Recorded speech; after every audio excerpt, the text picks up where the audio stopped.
West Ham United 2, Manchester United 0. And before, as we discussed this now, no other games have been played. In fact, we're recording this now. It's actually 9 minutes past 3. So I guess all the other games would have kicked off 9 minutes ago unless something went very wrong. What do you make of that, mate? Well, it looks like David Moyes got things right. I was worried at half time. We were very lethargic. We weren't pressing. Paqueta wasn't in the game. I thought in the first half, Zouma and Alvarez were awesome in terms of cutting things out, preventing problems happening. And I just hoped that at some point in the second half that Paqueta would move more central and have a bigger impact on the game, and perhaps we'd rattle them. And that's how it turned out. Happy days. Yeah, absolutely. I mean, it was quite a switch. It's quite interesting actually because almost exactly. I mean, it was quite funny listening to how David Moyes was very much almost attributed it with Paqueta. I was caught between the Paqueta and me Paquetas then. I did like a little hybrid version there, but it came out as a sort of like... You can get an ointment for that.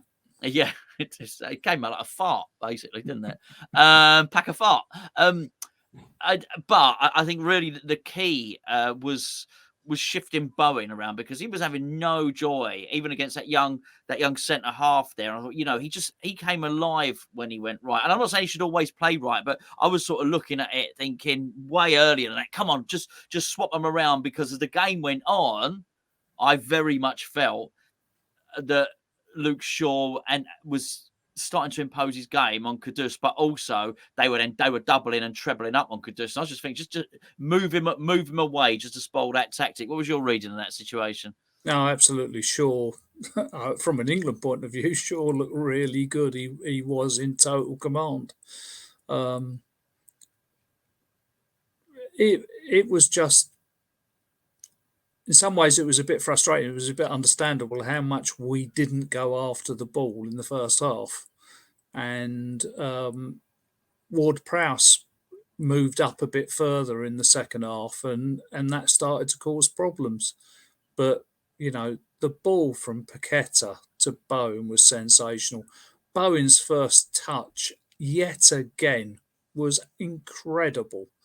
Created the chance, and then we got a little bit of luck. The goalkeeper made half a save, and it fell straight into Bowen's path. There was nobody in his way, and 1-0 up. Happy days. Yeah, I mean, we've always got a chance with these guys in the team. We really, really do. What did you make? What did you make of Man U in that game? Actually, if I was a Man United supporter, I'd be really worried. Yeah. Fernandes was his usual self, moaning. Everything was always somebody else's fault. It was the referee's fault. It was the front three just looked totally ineffective. I was in the pub watching it with some Man United fans, and they said the thing is, all three of the front players of Man United are all selfish. Now, you kind of expect your centre forward, Højlund, to be a bit selfish, because that's what goal scorers are. But Garnacho and Anthony aren't centre forwards. They're wide players, and their job is to put the ball in. But they seem to think their job is to try and score. And quite often they got into reasonable positions to cross the ball, but instead they had bizarre shots when the chances of them actually scoring were virtually nil. So they looked semi-dangerous, but I was never that worried, and I really did think Zouma had a good game. Mavropanos made one bad mistake. When was it? Early in the second half, I think. Yep. But, apart from that, he didn't look too bad. Soufal and Emerson both looked fine, and Areola wasn't troubled that often, was he, to be honest?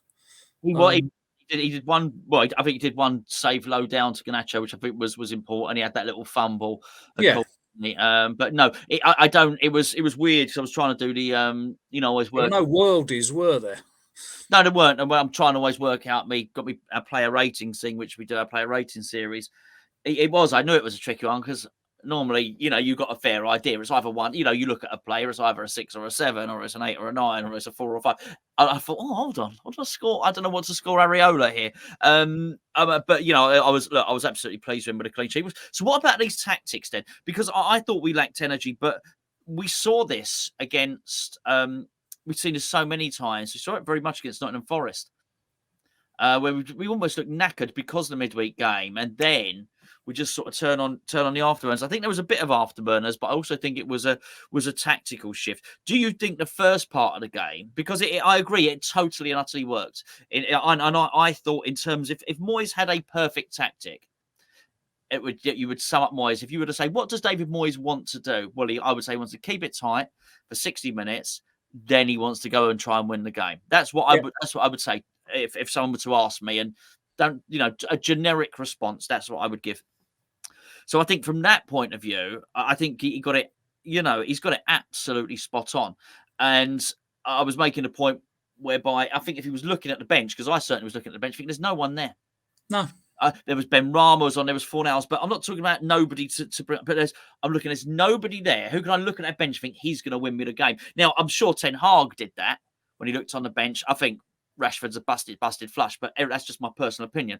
You would still look at that Man United bench and think he can get me a goal, right? Whether he does it, clearly he didn't. But I would he's still a dangerous player. I don't look at ours and see a dangerous player there. So I think Moyes had to look within his team and move the components around to make it work. And I think he did that really well. Do you think we were just lethargic at the start of the game, or do you think that was the tactic to conserve energy and then flick the switch? I think it was a tactic. Yeah. Because we weren't pressing the ball, we weren't chasing, we seemed to be conserving energy. We were inviting them on.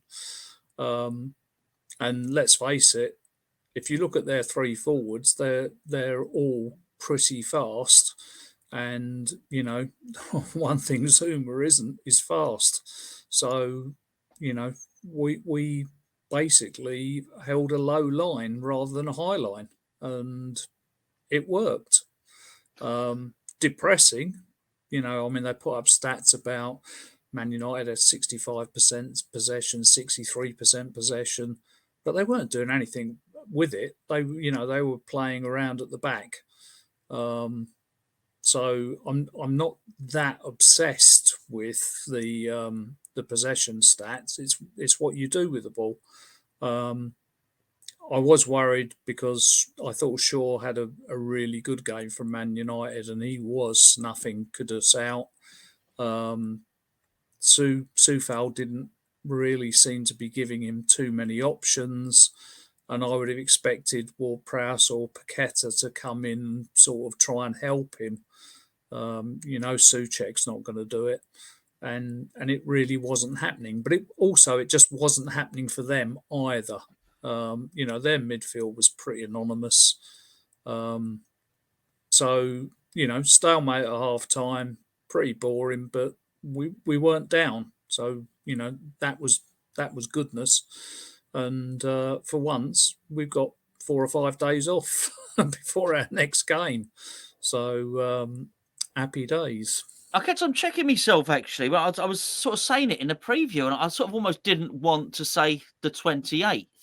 But that is right, isn't it? Yeah, and it was... And I thought, hold on, that doesn't seem right. The Christmas schedule is a... We're so used to playing Sunday, Thursday, and you expect over Christmas for it to get worse, but actually, for us this time, it's playing into our it has, hasn't it? But for everybody else that doesn't have the European games, the Christmas seems congested. Yeah, no, you're absolutely right. I think it might do us the world of good actually for people. Clearly, they'll have Christmas Day off, and they can do that as well. In fact, if he really wanted to, David Moyes could give them Christmas Eve and Christmas Day off. Yeah, which I think would be really good for morale. Still get them in. Still get them in for training on the 27th, couldn't he? Do you know what I mean? Yeah. Well, and the thing is, you should reward results. So it was a good result today. it wasn't a fluke. No. Man United huffed and they puffed, but that's all they ever did. They huffed and puffed. They never looked like blowing the wall down. It's a house. It's a Yeah. house. It's not a wall. It's a house. He huffed right. and he puffed and he. I'll huff and I'll puff and I'll blow your house down. Yeah, but you have to He was. blow a wall. You were always terrible at blow reading a wall stories. down before you blow the house. I tell you, she was a terrible storyteller. I just, it's there's some mucked up nursery rhymes. Yeah, absolutely. Yeah, but no, it was good. Sleeping Beauty had to give her a slap to wake her up. Wake up! I'm Prince Charming. I did think it was at the end. I thought it was a bit.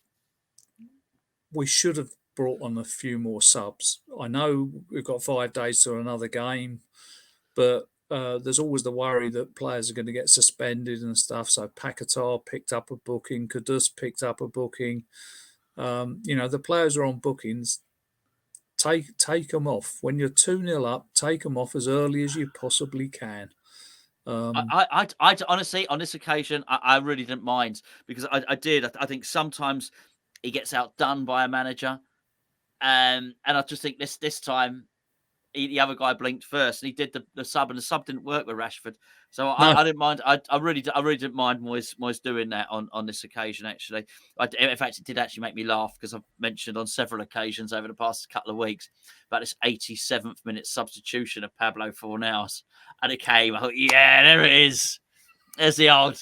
And then the 92nd minute substitution of Johnson. Yes, I know, but honestly, if you could have said to me that, I didn't even know if there was a facility to bet this, and anyone that knows me or you listens would verify this. If there was a bet that I could have done, say 4 hours, and what minute I would have done 87th minute. Yeah. I'm pretty sure the bookies have stitched me up and made it 88th or 86th. But I was watching it very, very closely. Happy Bunny overall, mate? Oh, ecstatic. Yeah. It's always nice to get one over on Man United. I mean, the first time I ever saw Man United was in 1967 when they won the league at Upton Park, beat us 6-1, and we were lucky to get one. Who was their best player? George Best, funnily enough. Was he that good, George Best? No, he was better than that. Was he really? He was sublime. I mean, if you look at how pampered the players are now, I mean, people used to go out literally every game to try and break his legs. Did we try and break his legs on that day? Probably, but we never got close. No, oh well. To be honest, I was 11 years old, maybe 12.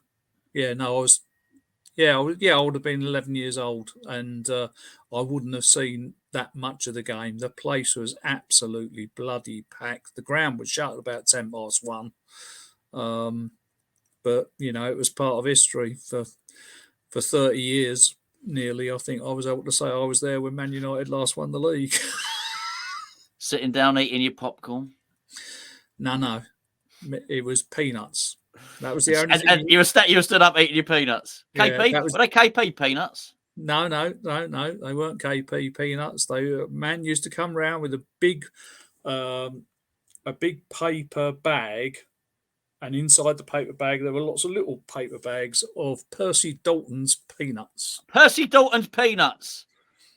They are. Anybody who's in their 60s, 70s, and 80s will remember the man coming around shouting "peanuts" at the ground. There will be comments on this. Percy I'm sure Dalton's there will. Peanuts. Love it. Well, what ended on nuts. Nuts are quite festive, aren't they? They are, absolutely. Nuts are festive. There we go. Well, and they got nuts out of that game. Yeah, I did. Would you like to wish everybody a Merry Christmas? I will, and a very happy, healthy, and prosperous New Year. There you go. Same from me. What is it? Actually, this is Christmas Eve. This will be it. I was just thinking about it. Actually, yes. This will be Christmas Eve. This video. So yeah, I would also like to wish you all a very, very Merry Christmas. There's no point. We don't need to do Happy New Year, but yeah, I will wish you a very Merry Christmas. Thank you for watching throughout the year. Well, thank you for watching all the time, even last year. Hopefully you'll watch a little bit next year. Really, really do appreciate it. I'm going to have a nice day off I'm going to have a nice Christmas day off. Got a little song, actually, little Hammers Chat song, little Christmas, Hammers Chat Christmas song coming tomorrow. So if you see it pop up, it's not what you think. It might get a copyright strike because I've had to nick the karaoke music for backing music. But it's I'll leave it. I'll leave it there. I'll leave it there. It's not a little treat, little punishment for tomorrow. Thanks for tuning in. As always, it's very, very much appreciated. I won't ask you to subscribe because I would sort of hope you've already done so already.